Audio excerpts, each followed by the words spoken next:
భగవద్గీత అధ్యాయం 2 శ్లోకం 1 శ్లోకం సంజయ ఉవాచ తం తథా కృపయావిష్టమశ్రు పూర్ణాకులేక్షణం విషిదంతమిదం వాక్యమువాచ మధుసూదనః 1 అనువాదం సంజయుడు ఇలా చెప్పాడు.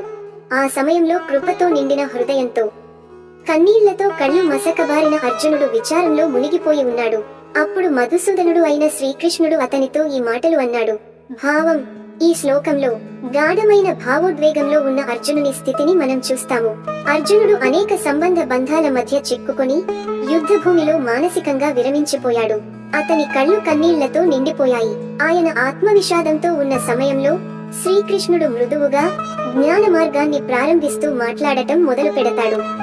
తాత్విక సందేశం: మన జీవితంలో ఎన్ని సంక్షోభాలు వచ్చినా ఆ గందరగోళంలోకి జ్ఞానదీపం వెలిగించగల గురువు ఉంటే మన అర్థం కాని బాధలకు ఒక దిశ, ఒక అర్థం లభిస్తుంది.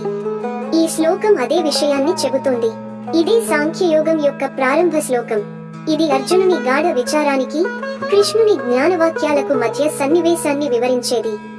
మరుసటి శ్లోకంలో శ్రీకృష్ణుడు అర్జునుని మేల్కొలిపే గంభీరమైన సందేశాన్ని అందించబోతున్నాడు.